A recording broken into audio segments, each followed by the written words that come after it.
Man, we are headed for major change.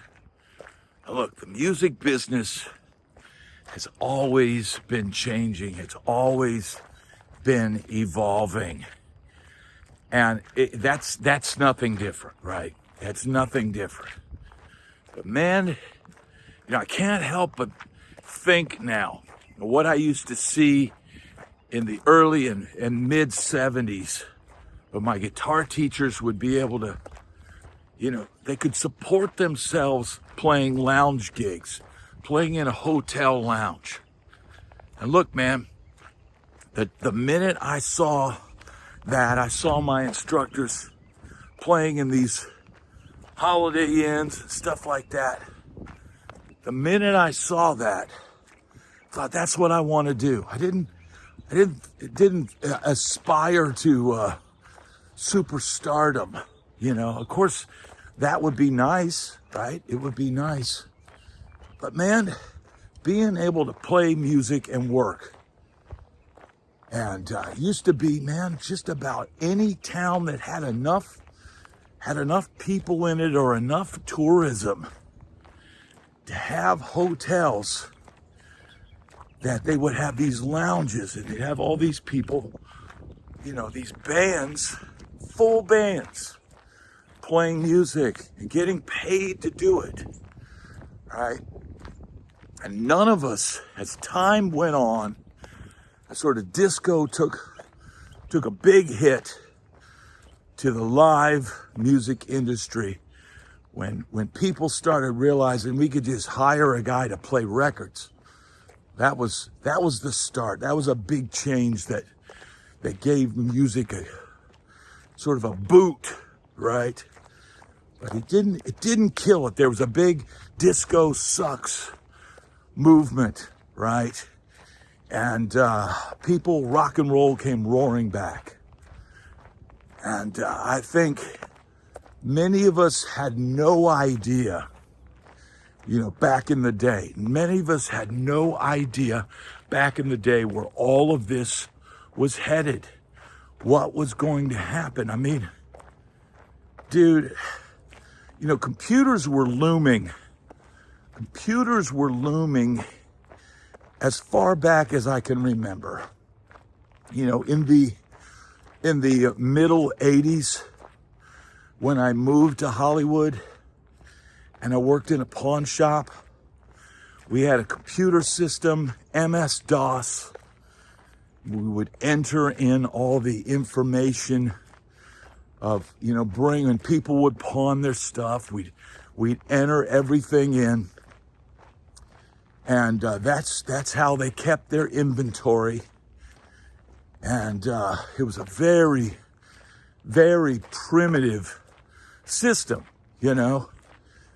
Nobody had any idea back then that computers would be so prevalent in the world like they are now and taking over so much, doing so many things. I mean, when we were getting gloriously wasted in the late 80s, thinking that, rock music wasn't going to change and we were going to be able to party like it's 1984 for the rest of our lives, and party's never going to end, dude. We're going to have this it's going to be amazing, dude. You just don't have any idea of what's coming, and you might be going, well, what the hell is he talking about? It's like the other day, man. A buddy of mine in Nashville called me up, and, he's asking how the channel's doing and YouTube channel and all that. And so I'm telling him, yeah, it's doing okay. Working my ass off and, and all that. And he's in the film and sync licensing business. We've done several projects together where we recorded music, and the music gets used on a film or a TV, thing. And then you get what we call mailbox money. And that's another way that as a musician, you could earn money. nobody starts out their career thinking, I want to get mailbox money. I want to go to a guy's house and lay down some guitar parts that get turned into a 3-minute song and get a writer's credit and then get these little checks, every now and then from BMI. I don't think anybody aspires to that. You might aspire to be a hit songwriter or a hit songwriting artist, but your dream evolves as you go on in life. Your dream evolves, and you have to change with the opportunities that come, right? But in talking to my friend, I tried to get him motivated to do more on YouTube, but he's kind of doesn't want to do it. And he's still doing film and TV sync licensing. And I said, man, how's that going? How is that going now? He says, well, it's getting a little weird because while AI music is like the zombie at the door, at the gate, and this is my words, not his, but I envision it like some AI zombie, right? The zombie is at the door. The only reason the film and TV people that are on the up and up, we're talking not underground film or people using AI music on YouTube or whatever, but stuff that gets aired on the major networks, right? And what they're saying now is we don't know, we haven't got the copyright situation figured out. They haven't quite figured out who's going to handle this and how it's going to go down and all of that. So they're still hiring real musicians.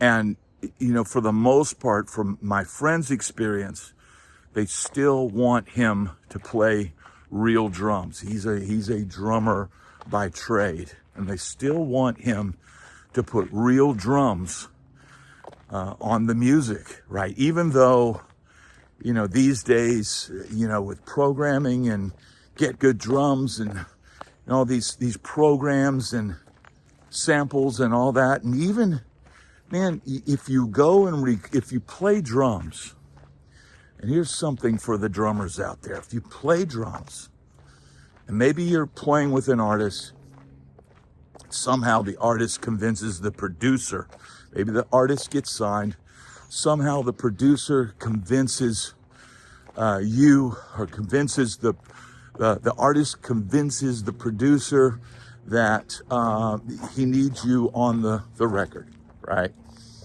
And you might have a good drum sound, right? You might be a great drummer. You might have the right feel for the music, all of those things. But largely what producers do is they use your little blip, your little click drum blip on the grid, and they replace your strike with a drum sample. So your unique sound, and look, maybe your sound is great, maybe it's not. That's not even for me to judge, right? It's not even for me to judge, but largely, even if you're using a real drummer, and this has been going on for eons, well, not eons, but probably at least a decade, where drum samples, right, are replacing the sounds of a real drummer in the studio because the producer wants to very quickly get an incredible drum sound. So you might have recordings. It's not even a might. There are recordings out there where rock bands, and why rock bands of recent all sounded the same, because essentially they're using all the same drum samples. One producer might, get this incredible drum sound, and then everybody grabs the samples, and then Instead of using your drummer's unproven sound, whether it's good or great or terrible, and rather than keep the uniqueness of their sound, they're going to replace it with these incredible samples. It's what a lot of these libraries, these Get Good Drums and things like that, these are largely, sounds that are used on all these hit records. And it's, back in the day, they used to spend days, if not weeks, just trying to get a drum sound. And now they can just, hit a few clicks of the mouse, and all of a sudden they've got a perfect drum sound, and they don't have to, do anything. They don't have to spend any time. They don't have to spend any money. And they've got this perfect, impeccable drum sound. But it's no different than the last song that played on the radio, because you could probably have instances where the song that plays before it might be using the exact same drum samples, and that's why it's getting played on the radio, because it sits well against the last song that just played. So all of this stuff is a big reality of modern production, right? And that's been going on for a while, right? Guitar players have benefited in that guitar samples tend to sound like guitar samples, at least for now, right? But drums, they've always wanted them to be super consistent. They've always wanted each snare strike to sound the same and all that. But what that does is it takes out the human element. And so this has been going on for a while, right? They would want my friend on the sync licensing tracks to play his own drums. Why? Because they're paying a budget. These are, you're talking about a few $1,000. We're not talking about, a record company budget back in the day of $100,000. No, we're talking maybe $2,000 or $3,000 to record a few songs. And they want those real drums on there because they're like, well, we're paying for something. And, the zombie at the door, the AI music is there. And until the major corporations and the government and all that can work out on who owns the copyright, does the website own that creates the AI music? Does that own the copyright? Does the person who creates the prompt, do they own the copyright? And here's the deal. If you think, well, I'm creating music because I'm writing a prompt, man, they don't need you to write a prompt. Anybody can write a prompt. I could probably teach my 4-year-old to write a prompt. Anybody can do that. So that's no great achievement. That's nothing that you really need to be proud of, because here's the thing, man. Here's the thing. You don't, writing prompts is not a skill. There's a lot of people who were never able to write music or get good results recording their own music. And they're loving this AI music now. They're loving it because now all of a sudden they can put their ideas down and it instantly sounds good. Or it instantly sounds more pro. Now look, man, I spent decades, back when I was a little kid, I got a Tascam 244 and a drum machine, Dr. Rhythm. I think it was a Roland Dr. Rhythm. And I would hold myself up in my bedroom. I had a bass, I had a guitar. There was no modeling back then. So getting guitar tones, I either would slap a mic in front of one of my guitar amps, or I'd plug the guitar in direct. I mean, it was not, you weren't going to get amazing guitar tones back then. But you were learning the process of production. Learning that, oh, hey, that's a cool guitar part. Do I want to double that? Or do I want to pan that? Or do I want to put some effects, in the effects end, or, different. You were learning all these skills. I was learning how to use, processing and stuff, all on a very primitive level. So that now that I have these tools, right, now that I know how to get a good guitar sound, now that I know how to, make a good sounding demo, much better than I could when I was 18 or 19 years old with the, cassette tape technology that I had then. Now, after learning all that, I can make something sound good, right? But, people that never develop those skills are now creating these things, or think they're creating these things, that they think they're creating music, and they're not really. And until it's all worked out, who owns this stuff? But man, imagine if they figure that out and they get it, and the AI music keeps getting better and better and more realistic and all of that stuff. Pretty soon, that zombie at the door of AI music is going to obliterate. It's going to absolutely obliterate, opportunity and work for musicians who just wanted to develop another income stream. See, because so many income streams have been depleted. So many income streams as a musician are gone. They're gone, and they're not coming back. And it doesn't get better.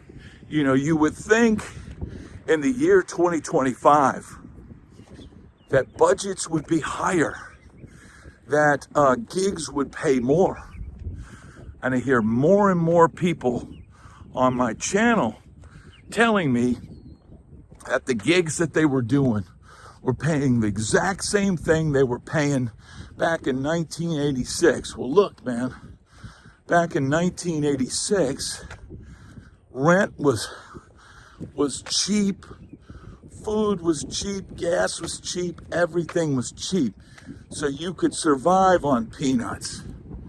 If that's all you could scrape up was $200 a week. I mean, that's my first lounge band gig that I got when I was like 18, 19 years old, playing with a top 40 band.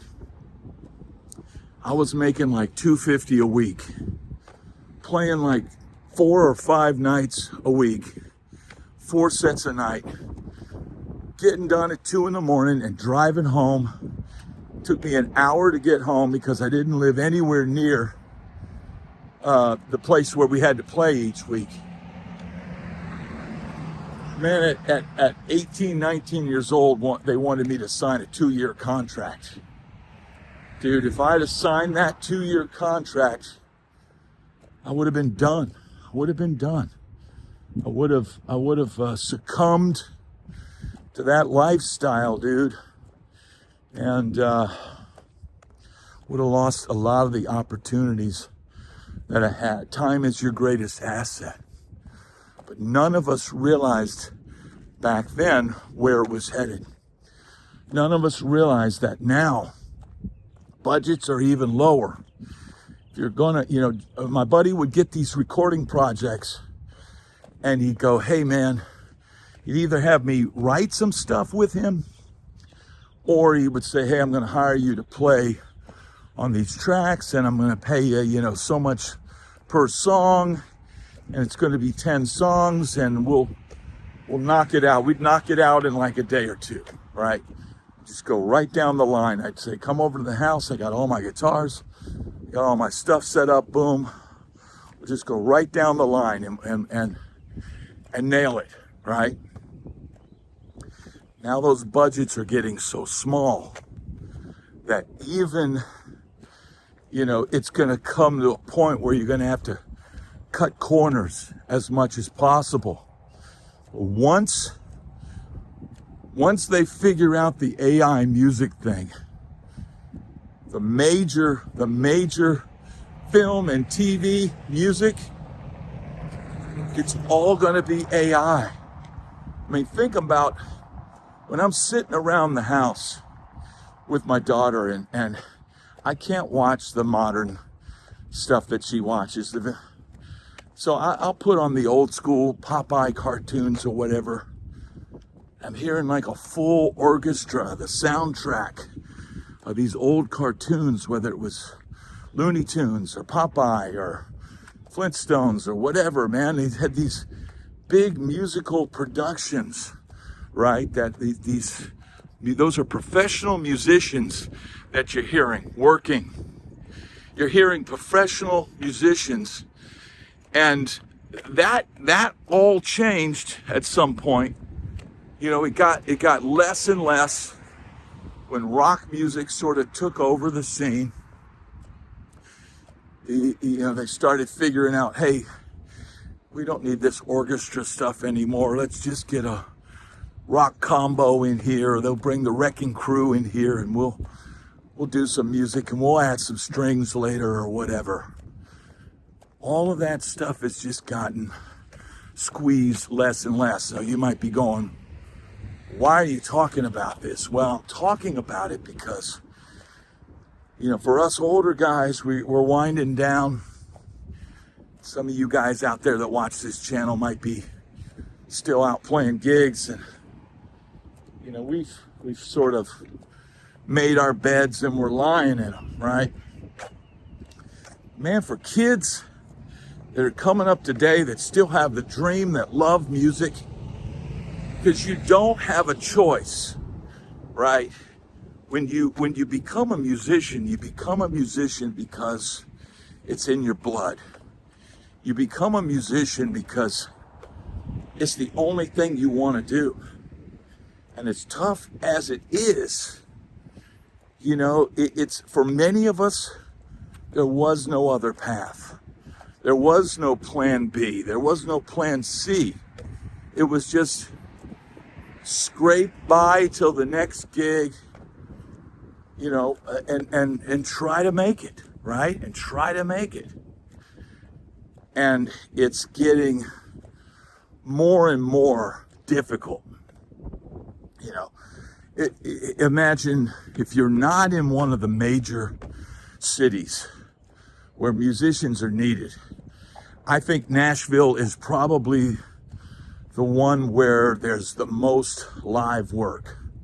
There's the most live bands playing on stages. Granted, they're playing cover songs, and you're going to have to make a living playing Wagon Wheel, 8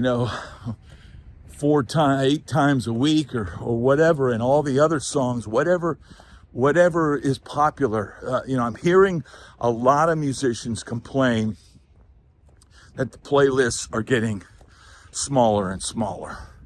If you're playing on Lower Broadway, you've got an audience with a limited amount of knowledge, and they only want to hear certain songs. And if you play anything else, you try to play something hip. I mean, I used to play with band leaders that would want to always play some, hip song, or let's put this song on a set. I'm like, well, why? But does anybody really want to hear this? Like a lot of times musicians will not realize that what they really should be thinking about is what the audience wants to hear. Now, if you're going to be a musician on Lower Broadway, you better get used to just playing what people want to hear. And if you don't want to do that, then I don't suggest you get into that line of work, because it's about pleasing the audience. It's not about playing the kind of music that you want to play. And man, don't ever forget that. We're musicians, And unless you reach the upper echelon where you get to write and play your own songs, and even then, think of the late, great Ricky Nelson, who wrote the song Garden Party, talking about how his career, and when he, went to a gig, and he didn't look the same, and he didn't sound the same, and he wasn't playing all his 50s hits and playing up the old, teenage idol routine and doing that. And all of a sudden he just looked how he looked. It was the 70s, and he was trying to do new music and do his own thing. The audience didn't like it. And so even if you make it, even if you have hit songs, even if you're a big star, you're still going to have to try to please the audience. And there's going to be nights where you don't want to play your big hit song. You don't feel like it, or you're tired of playing that. You're going to have to pay the piper, just like any musician out there. But man, change is coming. And there's less and less opportunity. And it's not going to get better, it's going to get worse. So where is all this headed, and what's going to happen? I think now that we know and see what's being revealed to us, where this is headed, I think you can only imagine that it's not headed in a positive direction for those of us in the music business. It's not headed in a direction where the money's going up. It's not headed in a direction where you're going to have better opportunities and more money to be made and all that. It's headed in a direction that's not going to be beneficial to the people in the industry. For that reason, I would implore people, I would probably tell anyone at this point, I would probably tell anybody at this point to probably not get in the music business.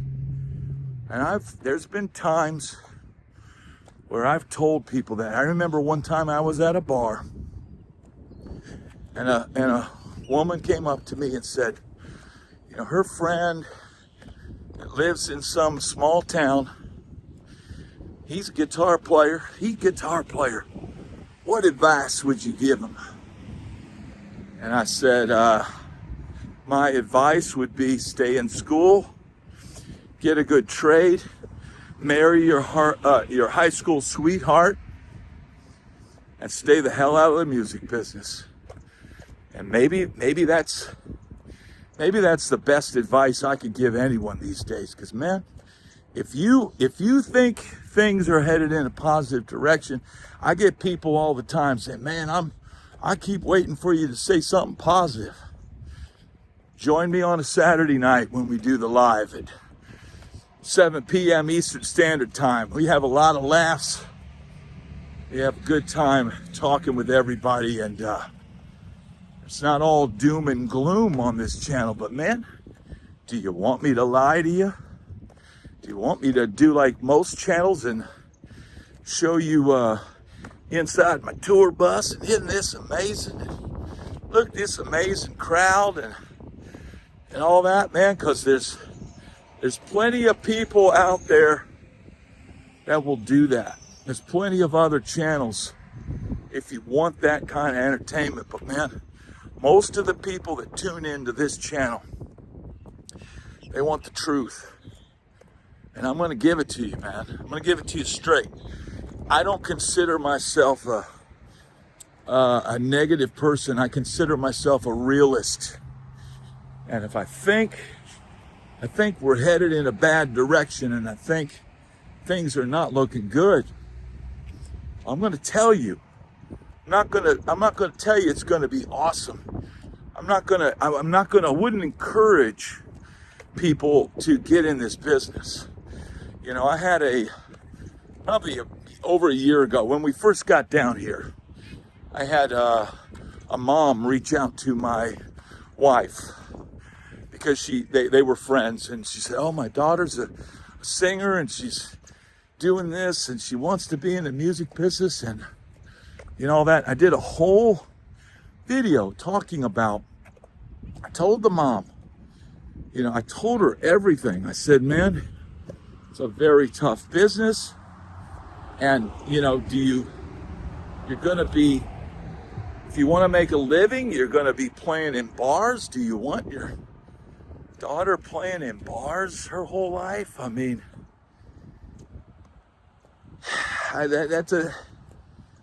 here's the thing, man.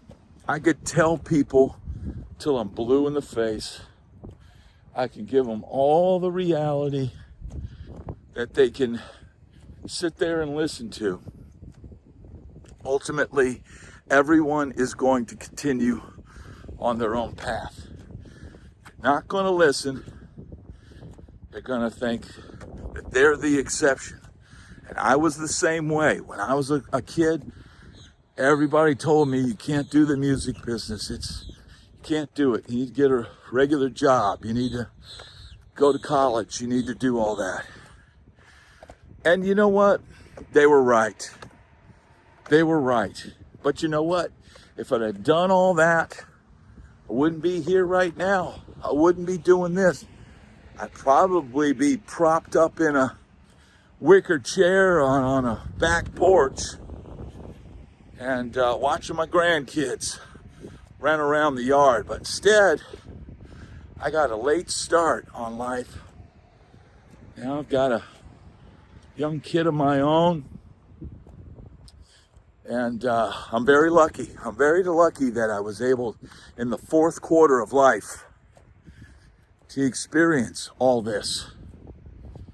Getting to be out here now and talk to people and give them a dose of reality, man. That's my calling. This is my calling for the fourth quarter. I could be still in Nashville playing gigs. I had somebody say in the comments, looks like you didn't quit the gigs, the gigs quit you. Dude, I have no doubt that if I went back to Nashville, I could make literally 2 or 3 calls. And within a week, I'd be playing somewhere. I don't know that I'd be, you know, making enough money to make it worthwhile, but I'd be playing. And that's the truth, man. That's the truth. Why? Because they know if I take a gig, I'm going to show up and I'm going to do a good job and I'm going to be ready to play and all of that stuff. But man, I've been there. I've done that. So why go backwards, right? Now, a lot of people had a lot of the people that watch my videos say, you got to do a live show, got to do an evening with BadBrad and come back to Nashville and all that. If I get to 100K, if I get 100K subscribers, I'll make that happen. I'll say that right now. If we get to 100K, and here's the reality, man. 100K, you know, that's not a guarantee that I won't financially lose my ass trying to do something like that. I'm not gonna go to Nashville and ask my friends to back me up for free. I'm not going to skimp. You know, I'm putting together a good show. So let's 100K.